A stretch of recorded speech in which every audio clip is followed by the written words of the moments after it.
자, 우리가 알게 모르게 발암물질, 중금속 이런 것들을 굉장히 많이 먹고 있습니다. 그래서 오늘부터 발암물질, 환경호르몬, 중금속을 중심으로 이런 유해물질들을 은근히 섭취하게 되는 경우가 어떤 경우가 있는지 오늘부터 4편에 걸쳐서 설명드릴 거고, 오늘은 그 첫 번째 주방편이 되겠습니다.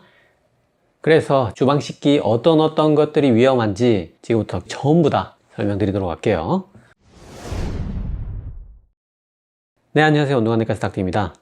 자, 바로 첫 번째 비스페놀 A부터 보시면 이게 환경 호르몬이고요. 그래서 폴리카보네이트라는 플라스틱을 투명하게 만드는 데 쓰이고, 그 다음에 이제 참치 캔 안쪽에 이렇게 매끈하게 에폭시 수지라고 코팅하는 거 있잖아요. 거기에도 비스페놀 A가 첨가됩니다. 그 다음에 우리 감열지라고 해서 즉석으로 출력되는 뭐 영수증이나 아니면 은행 대기표라든지 뭐 극장의 티켓, 그런 감열지에도 요 비스페놀이 들어 있습니다. 그래서 요 폴리카보네이트가 쓰이는 게 젖병, 생수통, 안경알 이런 데 쓰이고, 이제 젖병에는 요게 못 들어가도록 그렇게 규정이 마련됐다고는 합니다. 그 다음에 이런 에폭시가 또 애들 스티커 그런 데도 또 많이 들어있다 하고요. 자, 그래서 이런 환경 호르몬을 우리가 먹으면 어떻게 되느냐, 이게 유사 여성 호르몬이기 때문에 이 비스페놀이 방류된 강에서 수컷 물고기들이 뭐 알을 뱉다 뭐 그런 게 확인이 됐다고 합니다. 요거는 이제 일종의 여성 호르몬이라서 성조숙증 같은 걸 유발할 걸로 굉장히 의심하고 있지만, 사실 오히려 성조숙증은 애매하다고 합니다. 특히 이런 환경 호르몬을 이렇게 해독을 못하는 아이들이 비스페놀 A가 몸에 고농축되면서 ADHD나 자폐가 늘었다는 게 연구로 다 밝혀져 있고요. 그 다음에 국내 성인 남녀 10,000명을 조사한 결과에서 비스페놀 A 농도에 따라서 비만 위험도가 증가했다, 이런 것도 다 밝혀져 있습니다. 근데 우리가 상식적으로 가장 연관이 있을 것 같은 성조숙증은 성조숙증 여하고 대조군 여하고 비스페놀의 농도의 차이가 없었다, 뭐 이런 연구가 있어가지고 이게 좀 애매하지 않나. 쉽게 얘기해서 우리 사람에서는 성조숙증과 연관성이 아직까지 완벽하게는 입증되지는 않았다, 그렇게 생각하시면 됩니다. 어쨌든 유사 여성 호르몬인 건 확실하고 ADHD랑 비만은 입증이 되어 있는 게 맞고요. 그래서 그거를 우리가 이런 생수통을 꽂는 형태의 냉온수기 있잖아요.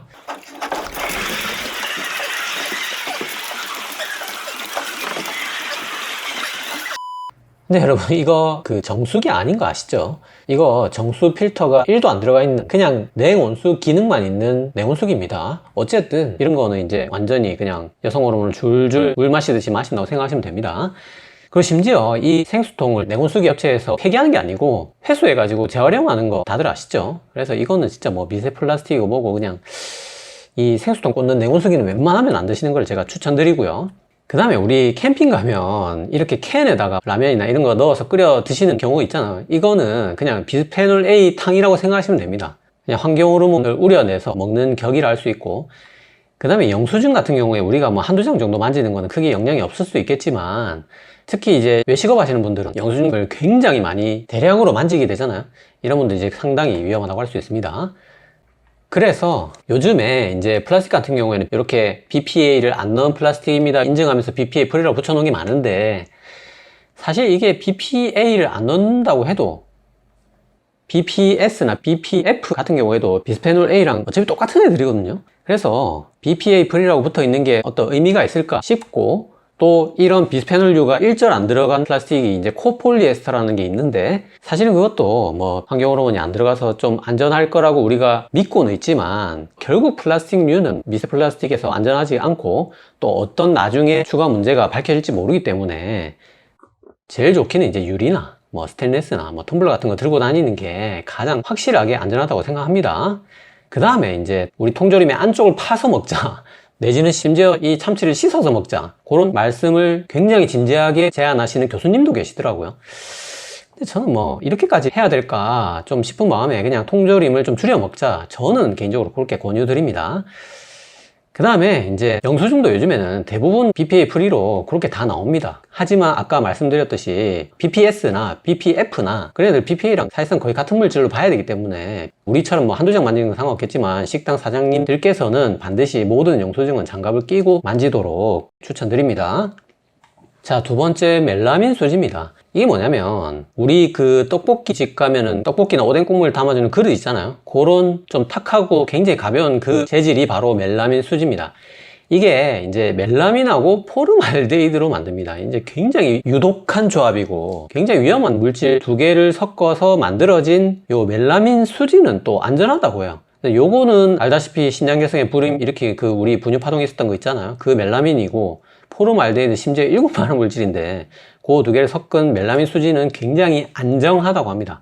그래서 이거 자체는 전혀 위험하지가 않고 또 여기서 혹여나 뭐 멜라민이나 포름알데히드가 새 나오지 않을까, 용출되지 않을까 그런 우려가 있을 수 있는데 식약처에서 이 용출 기준을 굉장히 엄격하게 다 제한하고 있습니다. 그래서 최소한 뭐 우리나라에서 판매하는 멜라민 수지 주방기구들은 대부분 안전할 걸로 생각은 됩니다. 하지만 얘들이 안전하게 출시가 돼도 우리가 험하게 쓰면 이제 얘들이 나올 수가 있는 거죠. 그래서 얘들이 보통 애들이 아니기 때문에 이제 안전하게 쓰는 법을 반드시 아셔야 됩니다.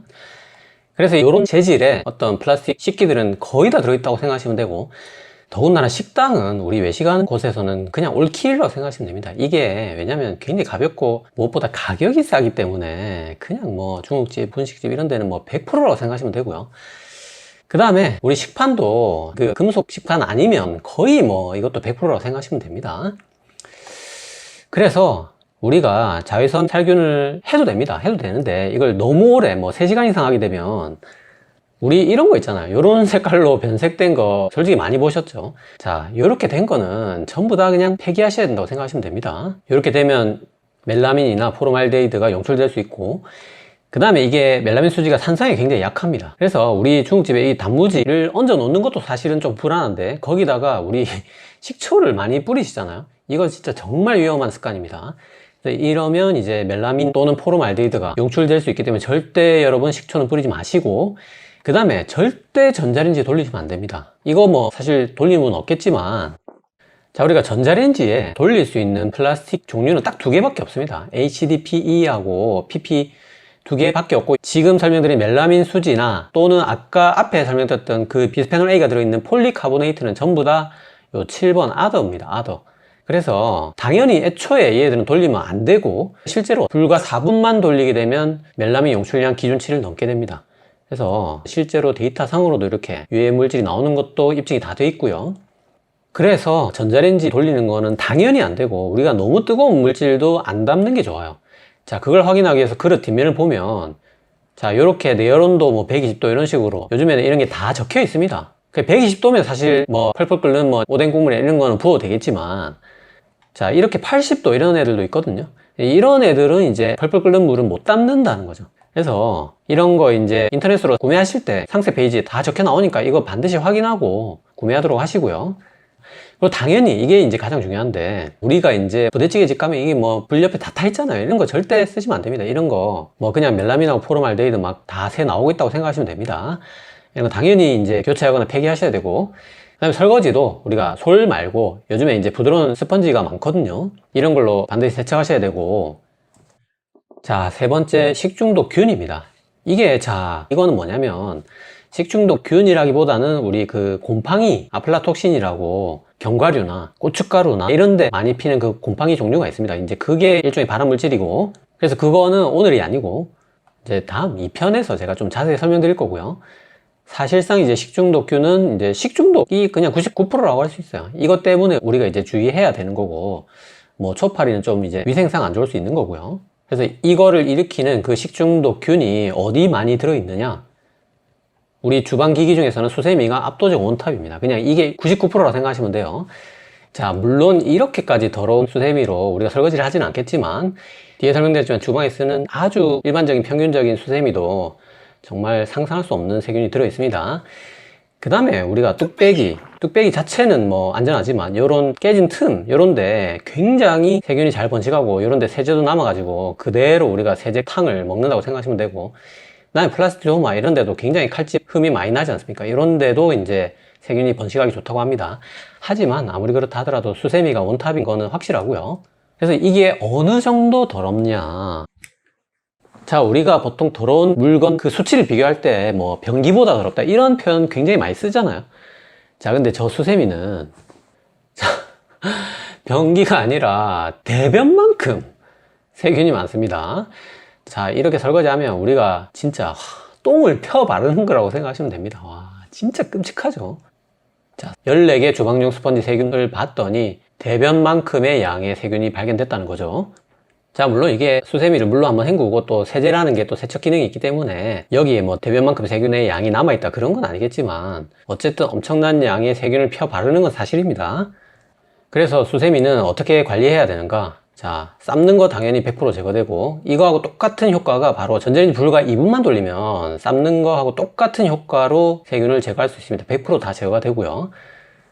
자, 그래서 삶거나 전자레인지 돌릴 수 없는 이런 플라스틱 종류의 수세미는 가급적이면 안 쓰시는 게 좋습니다. 이게 플라스틱 자체가 아무리 항균 처리가 되어 있어도 수세미는 수세미입니다. 수세미는 세균의 가장 좋은 번식처라고 할 수 있고요. 그 다음에 당연히 아까 말씀드렸던 그런 깨진 틈이 있는 도마나 뚝배기나 이런 거는 반드시 제깍제깍 교체하거나 폐기하셔야 됩니다. 그 다음에 부득이하게 싱크대에 설거지하면 음식이 쌓이게 되고 심지어 이거를 그냥 일부러 여기에 가득 모아놨다가 한 번에 이거 음식물 쓰레기 버리는 그런 분도 계신데 그렇게 하지 마시고 옆에 음식물 쓰레기 통을 두고 남은 음식은 따로 모으고 설거지 하시고 설거지하고 딸려 나오는 음식물 또한 또 곧장 버리는 식으로 이렇게 싱크대에 음식물이 항상 남아있지 않도록 관리를 하셔야 됩니다. 그래서 아까 설명드렸듯이 수세미 관리는 이제 가장 좋은 게 사실은 삶는 거고 뒤에 설명드렸지만 그보다 더 중요한 거는 교체입니다. 그 다음에 이제 우리가 부득이하게 싱크대에서 이제 초파리가 알을 낳는 경우가 많습니다. 그런 경우에 이제 뜨거운 물 부어서 이제 해결하는 거는 다들 아실 거고요. 자, 수세미 관리만 따로 3가지 원칙을 좀 설명드리면 어떻게 그렇게 매번 삶냐 하시는 분들은 일주일에 한 번 물에 담갔다가 전자레인지 2분만 돌리면 됩니다. 자, 솔직히 이 정도는 정말 누구나 할 수 있다고 생각합니다. 일주일에 한 번 전자레인지 반드시 2분 돌리는 거 루틴으로 해주시고 그보다 더 중요한 게 누누이 말씀드리지만 수세미를 계속 교체해야 됩니다. 자, 한 달에 한 번 교체하는 게 가장 좋기 때문에 이거 그냥 아예 뭐 날짜를 정해서 뭐 1일이나 어떤 특정 날에 매달 수세미 교체하는 날로 정해서 좀 교체를 하시고 수세미는 소모품이라는 인식을 가지셔야 됩니다. 안 그러면 대변을 펴 바르는 격이라는 걸 반드시 여러분들 아셔야 되고 그리고 무엇보다도 이 수세미가 결국은 세균이 저렇게 무지막지하게 번식하는 이유가 항상 젖어 있기 때문이거든요. 그래서 반드시 항상 평소에 바짝 말려 주셔야 됩니다. 그래서 요 3가지 원칙만 여러분들 지켜주시면 수세미로 여러분들 식중독 걸릴 일은 거의 뭐 99% 없다고 생각합니다. 진짜 확실한 3가지 원칙이니까 평소에 바짝 말리고 일주일에 한 번 전자레인지 2분 돌리고 한 달에 한 번 가시면 식중독균으로부터 벗어날 수 있는 수세미 관리법이라고 할 수 있겠습니다. 자, 다음 우리 그 코팅 후라이팬입니다. 자, 그 코팅 이름이 테프론 코팅인데 이게 이제 우리말로 불소수지 코팅입니다. 그래서 이 테프론 코팅 자체는 이제 미국의 듀폰사에서 개발했는데 지금도 뭐 획기적이긴 하지만 이게 정말 나올 때는 획기적이었습니다. 이게 음식이 달라붙지도 않고 열에도 엄청 강하고 또 음식이 쫙쫙 미끄러지면서 우리 막 계란 후라이 굴러 떨어지는 거 있잖아요. 그 정도로 정말 획기적인 방식인데 이게 어떻게 돼 있냐면 우리 후라이팬 그 본체는 알루미늄입니다. 그래서 알루미늄에 이렇게 테프론 코팅을 까는 건데 그래서 테프론 알루미늄이다 해서 테팔인 겁니다. 그래서 테팔 회사 이름이 그런 뜻이라고 생각하시면 되고 그래서 근데 이 테프론 코팅의 문제가 알루미늄에 잘 안 달라붙습니다. 이게 코팅을 붙이려고 해도 잘 안 붙거든요. 그래서 이거를 붙이는 그 점착제가 바로 PFOA라는 겁니다. 그래서 이게 웬만한 물질이 아니고 1군 발암물질입니다. 1군 발암물질. 자, 이 점착제가 신장 고환염을 일으키는 명백한 독극물입니다. 그래서 이거에 관련해서 영화도 나왔습니다. 자, 듀폰사가 저 PFOA를 이제 강에 막 방류하면서 그 지역 주민 아이 이빨이 막 시커멓게 나오고 막 그래가지고 이제 어떤 변호사가 이제 환경체 그거를 고발하는 그 내용으로 전개가 되는 게 바로 다크워터스라는 영화인데 그래서 그 결과 2005년에 미 환경청이 한 200억 정도 벌금 부과하면서 판결이 났는데 그 200억이라는 벌금이 미 환경청 사상 최대 액수였다고 합니다. 그래서 이제 테프론 코팅에 가장 선봉했던 테팔 회사도 뭐 10년 전부터 2005년에 그 판결이 났으니까 뭐 그때부터 바로 바꿨겠죠. 뭐 PFOA 프리라고 해서 이제 PFOA 무첨가 PTFE 코팅이다 이런 얘기를 하고 있습니다. 자, 근데 여기에도 이제 2가지 아셔야 되는 게 있습니다. 뭐냐면 첫 번째는 PFOA 프리라는 게 PFOA를 썼다 하더라도 검출만 안 되면 PFOA 프리라고 붙일 수 있고 Made without PFOA라고 붙어 있는 게 정말로 이게 PFOA를 안 쓴 거라고 합니다. 그래서 여러분들이 이제 이 마크가 붙어 있는 걸 확인하시면 좋고요. 하지만 이 마크조차도 심지어 PFOA를 안 쓴다고 해서 PFOS나 뭐 PFDA나 이런 거 쓰면 어차피 얘들 다 똑같은 애들 아니냐, 그런 불안감이 있고요. 거기다가 이렇게 PFOA 프리라고 돼 있는 그 코팅에 이제 쓰는 게 주로 PTFE인데, 이 PTFE 코팅이 지금까지 계속 말씀드리고 있는 그 테프론 코팅이라는 건데, 자, 이거 자체는 우리 몸에 무해한 건 사실입니다. 이거는 무해한 게 맞는데, 이것도 260도 이상 가열하게 되면 결국 그 불소수지에서 과부하 화물이 나온다거든요. 그래서 우리가 뭐 주방에서 260도 이상 가열할 일은 거의 없긴 한데, 이제 산업 현장에서 이 과부하 화물 많이 마시면 테프론 플루라고 해서 사람이 이제 감기 걸린 것처럼 이렇게 열이 날 수가 있고, 그 다음에 이제 그런 게 끓기면 그 밑에 알루미늄이 노출될 수는 있겠죠. 뒤에 설명드렸지만 이제 또 알루미늄도 섭취했을 때 우리 몸에 문제를 일으킬 수 있고요. 그래서 결론적으로 이게 오래되거나 끓기면 테프론 코팅 PTFE도 녹아 나올 거고, 그 안에 있는 뭐 여러 가지 과부하물이 또 녹아 나올 수 있습니다. 게다가 우리 그 10년 이상 된 거는 이게 2015년부터 PFOA가 전면 금지됐기 때문에 그 이전에 만든 거는 심지어 새 거라 할지라도, 심지어 한 번도 안 쓴 거라도 PFOA가 들어있다는 거죠. 그런 데서는 검출이 될 수 있습니다. 사실 뭐 저를 포함해서 예전부터 코팅 후라이팬 쓰던 분들은 PFOA 그냥 다 먹었다고 생각하시면 됩니다. 그리고 지금까지 누누이 설명드렸지만 PTFE 자체도 260도 이상 가열하면 또 나올 수가 있고요. 그래서 PFOA 프리, 그보다 더 안전한 건 Made Without PFOA 쓰시면 좋고, 이것도 아까 말했듯이 다른 애들도 거의 비슷할 걸로 지금 생각하고 있기 때문에 정말 안전하게는 이제 스테인리스, 세라믹 이런 걸 쓰는 게 제일 안전할 것 같습니다. 자, 뭐 오바 떠는 거 아니냐 그렇게 생각할 수 있는데, 자, 우리 물론 2013년 자료긴 하지만 우리 실내에서 과부하 화물이 이렇게 검출이 많이 되고 있다는 자료가 있고요. 심지어 와, 저 이거 보고 진짜 충격받았는데, 산모 207명의 모유를 확인해 보니까 전원에서 과부하 화물 12종이 검출됐다, 이런 보고도 있습니다. 자, 물론 이게 뭐 후라이팬은 아니고 주로 뭐 생선에서 섭취한 거 아닐까 그런 추측을 하고는 있지만, 자, 우리가 과부하 화물에 대해서 경각심을 가져야 된다는 건 맞다는 겁니다. 자, 알루미늄 팬은 어떠냐? 자, 알루미늄에 대해서 잠깐 재밌는 사실 몇 가지 좀 설명드리면, 자, 어떤 채널을 보니까 우리가 섭취할 수 있는 중금속의 종류로 알루미늄을 꼽아놓은 채널도 있던데, 자, 알루미늄은 대표적인 경금속입니다. 그 다음에 우리가 양은 냄비라는 말 있잖아요. 자, 우리가 양은 냄비에 알루미늄이 들어있다 이런 표현 하는데, 그건 완전히 말 자체가 그냥 다 틀린 말입니다. 무슨 말이냐면, 우리가 양은이라는 거는 구리 베이스에 아연 니켈을 합금해서 만든 걸 양은이라 하거든요. 그래서 옛날엔 냄비를 정말 그 양은으로 만들었습니다. 근데 그거를 세월이 지나면서 냄비를 점점 이제 알루미늄으로 만들기 시작했는데, 사람들이 그냥 그런 냄비 종류를 전부 다 양은 냄비라고 부르면서 소재가 이제 알루미늄으로 바뀌었음에도 불구하고 계속 양은 냄비라고 부르고 있는 거거든요.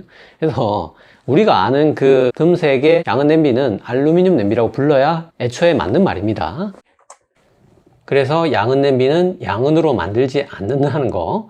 그리고 알루미늄은 대부분 콩팥이 건강하다면 95% 이상 다 체내에서 빠져나갑니다. 그래서 0.06에서 0.1% 정도만 몸에 남게 되고요.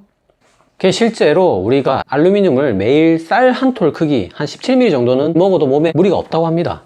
심지어 우리나라 사람들 알루미늄 섭취량 평균 통계를 내보면 그 일 허용량의 19%밖에 안 먹고 있다 하거든요. 그래서 실제로도 우리가 알루미늄을 뭐 주방기기를 통해서든 양은 냄비를 통해서든 뭐든 위험한 정도로 먹지 않고 있는 거는 사실입니다. 근데 문제는 뭐냐, 콩팥이 안 좋은 사람은 이게 굉장히 문제가 되는 겁니다. 그래서 뒤에 설명드렸지만 이제 말기신부전, 우리 혈액투석 하시는 분들은 이 알루미늄 중독 문제가 굉장히 심각해서 이런 뭐 골연화증으로 뼈가 휜다든지 뭐 치매라든지 이런 문제들을 실제로 다 겪고 있습니다. 말기신부전 환자들은. 하지만 콩팥 기능이 정상인 분들에서는 대부분 문제가 없고 실제 섭취량도 일 허용량 20%밖에 안 먹는다는 거. 그리고 알루미늄 발암물질이라고 알고 계신 분들도 많은데, 자, 그것도 틀린 말입니다.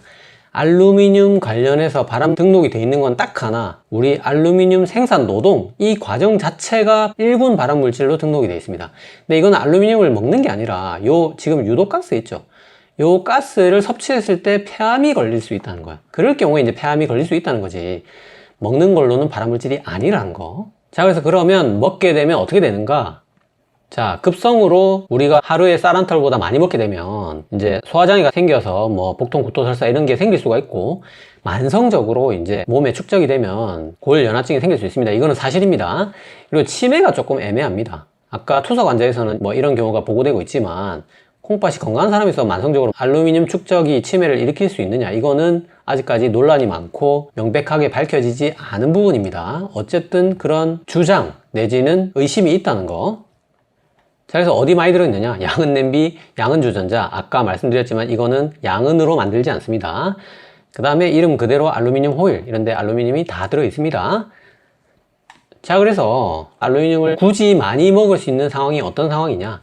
자, 식기를 이런 금속 수세미로 씻게 되면 알루미늄 그냥 빡빡 벗겨내는 거겠죠. 자, 이렇게 하시면 안 되고, 그 다음에 이렇게 금색 피막이 벗겨지는 경우, 자, 여기서 이 금색이 산화 알루미늄이고 이게 그냥 알루미늄입니다. 그래서 산화 알루미늄이 훨씬 안정적이기 때문에 이렇게 코팅을 하는 거거든요. 근데 이제 벗겨지면 이제 그 불안정한 생 알루미늄이 노출되는 거기 때문에 이거는 알루미늄을 많이 섭취할 수 있고, 이제 이런 건 당연히 교체를 해줘야 됩니다. 그리고 이게 이제 가장 중요합니다. 자, 알루미늄이 산하고 염분에 굉장히 취약하거든요. 그래서 그 두 개가 동시에 있는 게 김치찌개잖아요. 자, 그래서 실제로 실험을 해봤는데 양은 냄비에다가 김치찌개, 피클, 김치라면, 된장찌개, 설렁탕 이렇게 5개를 끓여보니까 김치찌개에서 압도적으로 알루미늄이 많이 검출됐다는 거죠. 그래서 정말 이거는 과학적으로 논리적으로 그럴싸했던 게 실제 실험으로도 입증된 거라고 할 수 있고, 그래서 우리가 이제부터는 양은 냄비로는 절대 김치찌개는 끓여 먹지 말자. 그거를 오늘 이 시간에 여러분들 반드시 기억하시기 바랍니다. 그 외에도 식약처에서는 매실, 절임, 간장, 된장, 토마토, 양배추 이런 것들은 알루미늄 냄비나 호일에 조리하지 말라고 권고하고 있고, 요것도 많이 궁금하실 텐데 알루미늄 호일에 광택이 있는 면과 없는 면 중에서 어느 쪽이 음식에 닿아야 되는가? 자, 어느 쪽을 사용해도 무관합니다. 상관없이 그대로 쓰시면 되고요. 자, 캠핑할 때 알루미늄 호일에 고구마 같은 거 구워 먹어도 되나? 자, 고기, 고구마 구워도 전혀 문제 없습니다. 문제 없는데 딱 하나 문제되는 게 역시 우리 김치. 자, 김치가 염분도 많고 산성이기 때문에 삼겹살하고 같이 굽게 되면 알루미늄이 녹아 나올 수 있습니다. 그래서 양은 냄비로 김치찌개 끓이지 말자, 알루미늄 호일에 삼겹살이랑 김치 같이 굽지 말자. 요 두 가지는 오늘 이 시간에 여러분들 반드시 기억하시기 바랍니다. 그래서 알루미늄 식기를 더 안전하게 사용하는 방법. 자, 처음 사게 되면 이거를 물을 한 5분 정도 끓여주면 이 산화 알루미늄 피막 코팅이 훨씬 더 안정적이고 견고해진다고 합니다. 그래서 처음 산 양은 냄비는 반드시 물로 한번 끓여주시고요. 난 당연히 안 끓기도록 이런 나무나 뭐 실리콘 주걱 같은 그런 것들로 조리를 해주시고, 당연히 이제 피막이 다 벗겨진 그런 것들은 반드시 교체하거나 폐기하셔야 됩니다. 자, 그러면 스테인리스 후라이팬이 제일 안전하지 않냐? 맞습니다. 저도 스테인리스가 뭐 후라이팬뿐만 아니고 모든 식기류에 있어서 제일 안전한 재질이라고 생각합니다. 근데 요 스테인리스 식기를 처음 샀을 때 휴지로 한번 닦아보면 이런 시커먼 가루가 묻어 나오는 경우가 있어요. 자, 이게 뭐냐? 이게 탄화규소라고 합니다. 이게 왜 묻어 나오는 거냐? 자, 우리 스댕을 이렇게 갈거나 표면에 광을 낼 때 이런 연막이라는 걸 쓰는데 여기에 재료가 바로 탄화규소라는 거죠. 이 탄화규소가 굉장히 경도가 뭐 다이아몬드 다음으로 단단하기 때문에 이런 연마제로 많이 쓰이는데, 이 가루를 이렇게 식기 제조업체에서 다 안 씻어내고 파는 거죠. 자, 근데 문제는 이 탄화규소가 이군 발암물질이라는 겁니다. 자, 그래서 이걸 왜 규제를 안 하고 파냐, 그런 의문이 들 수가 있는데, 자, 우리 식약처에서는 이거를 규제하지 않습니다. 자, 왜 그러냐? 타당한 이유가 3가지가 있는데 첫 번째부터 설명드리면, 자, 일단 우리나라 제조 스테인리스 식기는 전부 탄화규소가 아닌 스테아린산하고 산화 알루미늄으로 씁니다. 그래서 이 애들이 치기공예에도 쓰일 만큼 인체에 무해한 것들이고, 그래서 우리는 이미 그런 연마제를 치과 다니시는 분들은 많이 먹고 있습니다. 자, 그럼 그렇다 해도 중국산 스댕 이런 데는 탄화규소를 쓰지 않겠냐? 자, 중국산 스댕에는 탄화규소를 연마제로 쓸 수가 있습니다, 실제로. 하지만 자, 이걸 아셔야 되는데, 우리가 조금 어려운 얘기인데 탄화규소도 종류가 굉장히 많습니다. 그 중에 대표적인 게 이제 미세침형, 섬유소형, 입자상형 뭐 이런 게 있습니다. 이건 몰라도 되는데, 요 중에서 이군 발암물질인 거는 미세침형인 겁니다. 자, 요런 미세침형이 2A 발암물질, 그다음에 우리 연마제로 쓰는 그 입자상형은 발암물질이 아닙니다. 자, 그런데 아무리 그렇다 하더라도 나는 불안하다 이렇게 생각할 수 있는데, 자, 그럴 필요가 없는 게, 자, 이 미세 치명조차도 뭐냐면 아까 앞에 알루미늄이랑 똑같은 겁니다. 먹는 게 아니라 흡입했을 때 이런 식으로 우리 폐에 쌓이면 규폐증이라는 게 있습니다. 우리가 성면가루 마시면 진폐증 오잖아요. 그것처럼 탄화효소는 마시면 이제 규폐증이라는 게 옵니다. 그래서 그 규폐증 때문에 폐암이 걸릴 수 있다는 겁니다.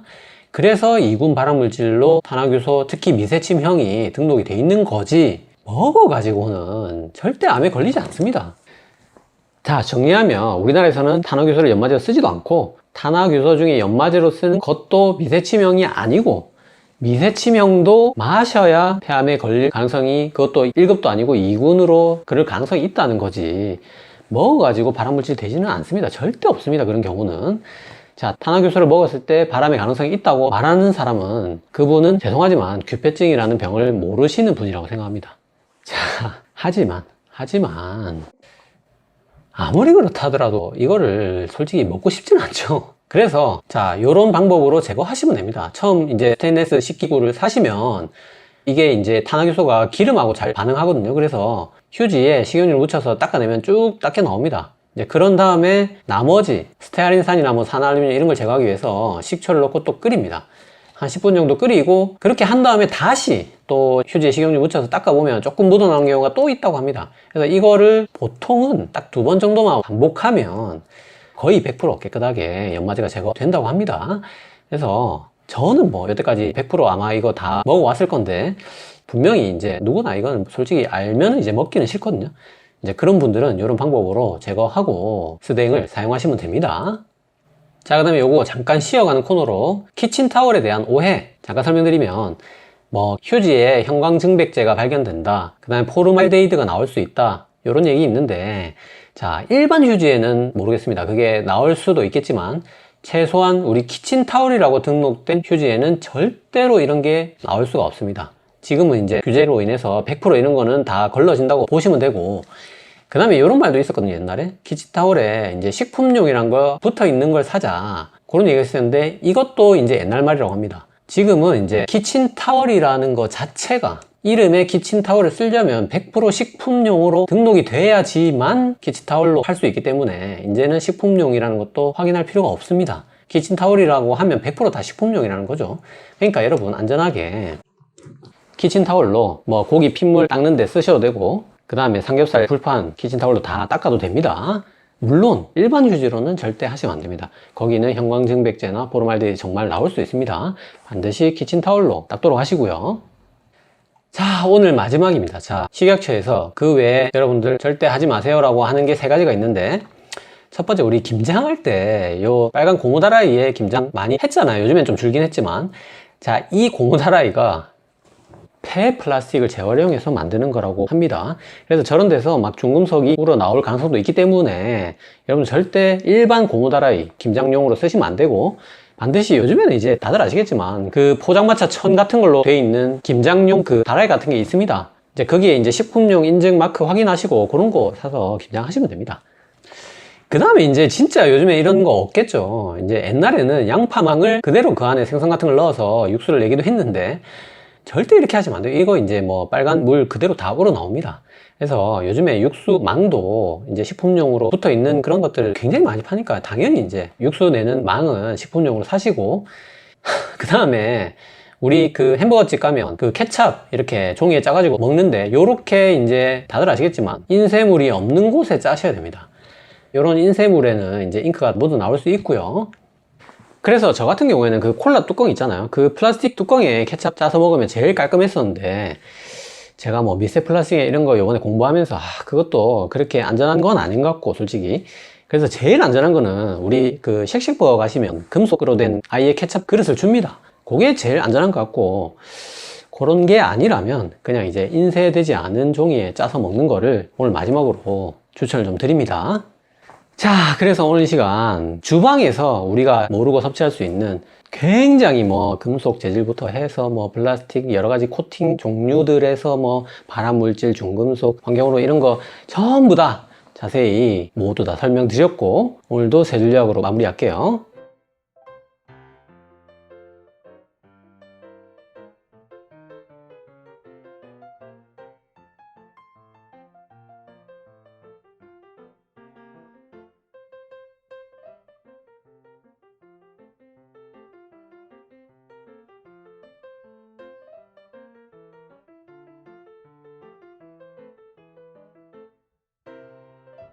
자, 오늘 영상 도움이 되셨나요? 도움이 되셨다면 구독은 여기, 관련 영상은 여기 봐주세요.